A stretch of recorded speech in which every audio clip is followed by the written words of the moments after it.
जय हिंद दोस्तों, मैं कर्नल पठानिया आज फिर आपका 3 से 4 मिनट के प्रोग्राम में स्वागत करता हूं। देखिए, किसी भी सब्जेक्ट के साथ 3 या 4 मिनट में उसको कंसाइज करना, उसके साथ जस्टिस करना बड़ा मुश्किल काम है। लेकिन हम ये कोशिश कर रहे हैं कि आप लोगों के लिए गागर में सागर भर के लाएं। उम्मीद है आप इसको प्रोग्राम को पसंद करेंगे और उसके बाद सब्सक्राइब करेंगे और अपने दोस्तों को भी मोटिवेट करेंगे। आज का हमारा जो विषय है वो बेसिकली जो हिस्टोरिकल इलेक्शन हुए हैं जम्मू एंड कश्मीर में, उसके बारे में बात करना है। इसमें मैं आपको जम्मू कश्मीर के बारे में थोड़ी जानकारी भी दूंगा। पिछले साल 5 अगस्त को after abrogation of 370 and 35A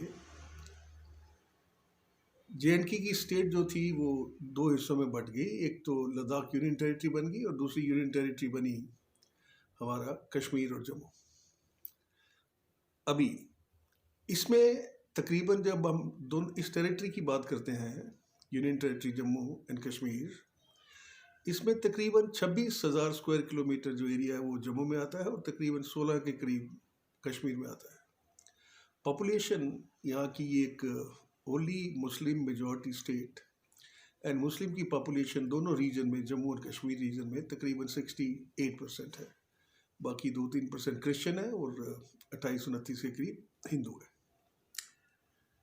अभी ये 2 रीजन में जब मैं बात कर रहा हूँ बटा हुआ है, तो इसके अंदर जो पिक्युलरिटी है कि वो है religion and region dominated politics. 10 जिले कश्मीर में है, 10 जिले जम्मू डिवीज़न में है और जम्मू डिवीज़न में सिर्फ 4 ऐसे जिले हैं जहाँ पर हिंदू मेजॉरिटी में है। 6 जिलों में तकरीबन मुसलमान भाई हमारे मेजॉरिटी में। अभी जो इलेक्शन हुए हैं DDC के, उसके अंदर टोटल जो सीटें थी वो थी 280। उसके अंदर हर डिस्ट्रिक्ट में 14 सीटें थी और अगर हम 20 डिस्ट्रिक्ट मान के चलते हैं तो 280 सीटें आई। अभी इन 280 सीटों में जो गुपकार अलायंस है, जिसमें PDP शामिल है, नेशनल कॉन्फ्रेंस शामिल है, उसके बाद पीपल कॉन्फ्रेंस शामिल है और CPM शामिल है, इन सब ने मिलके तकरीबन 110 सीटें हासिल की हैं। BJP जो जम्मू रीजन में सबसे बड़ी पार्टी है उसने 74 सीटें हासिल की हैं। बाकी कांग्रेस ने 25 से 26 और JKP जो नया पॉलिटिकल पार्टी बनी है बेसिकली कश्मीर बेस्ड, उन्होंने भी तकरीबन 12 सीटें निकाली। अभी हम बात करेंगे कि ये जो इलेक्शन हुए हैं इनमें से हम क्या सीख सकते हैं और ये क्या दर्शाते हैं।